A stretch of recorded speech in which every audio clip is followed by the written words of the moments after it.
Hello भाई लोग, कैसे हैं आप सब।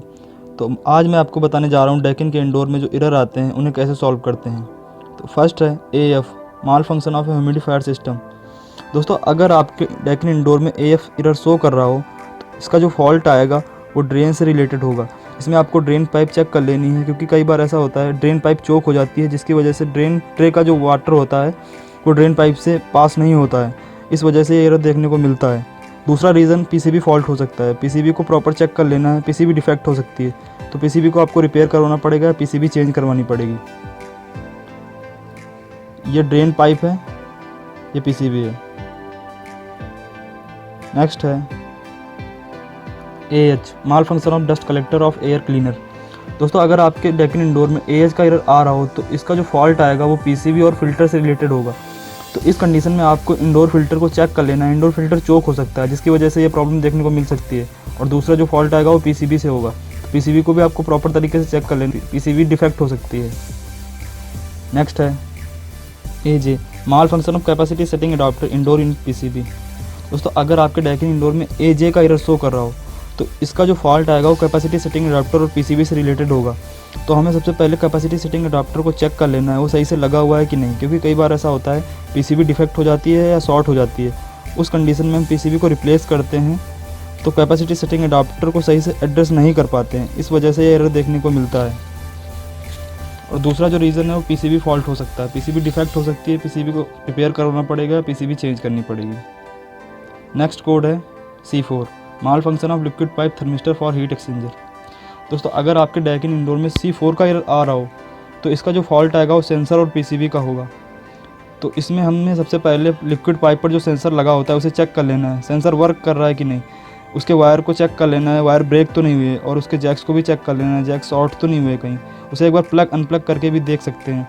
दोस्तों, कई बार ऐसा होता है सेंसर सही होगा बट जिस कैप में लगता है या लिक्विड पाइप पर इंसुलेटेड होता है तो उसका इंसुलेशन ब्रेक हो जाता है या कैप से बाहर निकल जाता है सेंसर।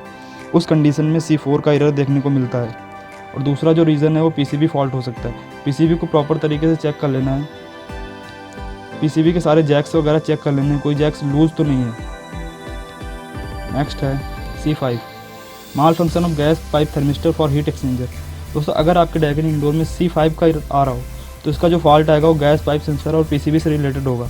इस कंडीशन में गैस पाइप सेंसर को प्रॉपर वे में चेक कर लेना है, उसका जैक शॉर्ट हो सकता है और उसके वायर ब्रेक हो सकते हैं। जैसे C4 एरर आने पर लिक्विड पाइप सेंसर चेक किया, वैसे ही इसका भी सेंसर चेक कर सकते हैं। सेम प्रोसीजर दोनों का होता है। और दूसरा फॉल्ट जो है वो पीसीबी से रिलेटेड है। हमें पीसीबी को प्रॉपर तरीके से चेक कर लेना है, पीसीबी फॉल्ट तो नहीं है, पीसीबी के जैक्स वगैरह प्रॉपर तरीके से चेक कर लेने हैं, पीसीबी डिफेक्ट हो सकती है। नेक्स्ट है C6, mall function of fan motor sensor. दोस्तों, अगर आपके डेकिन इंडोर में C6 का एरर आ रहा हो तो इसका जो फॉल्ट आएगा वो फैन पीसीबी और कैपेसिटी सेटिंग अडाप्टर से होगा।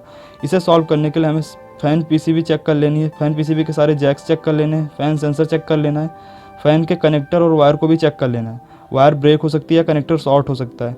इसका जो दूसरा फॉल्ट हो वो कैपेसिटी सेटिंग अडाप्टर से है, तो कैपेसिटी सेटिंग अडाप्टर के जैक्स को भी चेक कर लेना है प्रॉपर, वो शॉर्ट हो सकता है। नेक्स्ट है C9। दोस्तों, अगर आपके डेकिन इंडोर में C9 का एरर आ रहा हो तो इस कंडीशन में एयर सेंसर और इंडोर पीसीबी में प्रॉब्लम हो सकती है। इसे सॉल्व करने के लिए हमें ब्लोअर के पास जो एयर सेंसर लगा होता है उसे चेक कर लेना है, उसका जैक शॉर्ट तो नहीं है, वो काम कर रहा है प्रॉपर कि नहीं कर रहा है।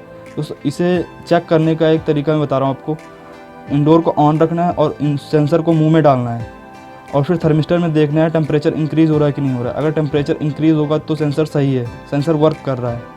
दोस्तों, इसका जो दूसरा फॉल्ट आएगा वो पीसीबी से रिलेटेड होगा, तो पीसीबी को भी चेक कर लेना है प्रॉपर तरीके से, उसके जैक्स वगैरह प्रॉपर तरीके से चेक कर लेने हैं, कोई जैक लूज़ तो नहीं है। नेक्स्ट है CA।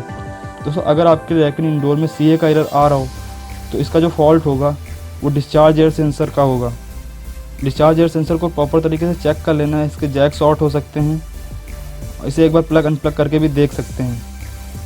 और दूसरा जो फॉल्ट आएगा वो पीसीबी से रिलेटेड होगा, तो पीसीबी को प्रॉपर तरीके से चेक कर लेना है, पीसीबी डिफेक्ट हो सकती है तो पीसीबी को चेंज करना भी पड़ सकता है आपको।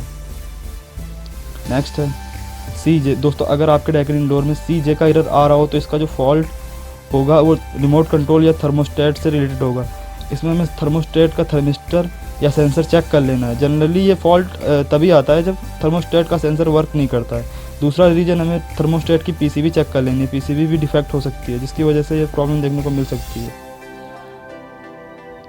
और यार अगर ये वीडियो आपको अच्छी लगी हो तो यार लाइक ठोकते हुए शेयर मारो और इस चैनल का सब्सक्राइब बटन लेके भागते हुए साथ ही उससे लग के जो घंटी है उसे भी बजाते हुए निकलो।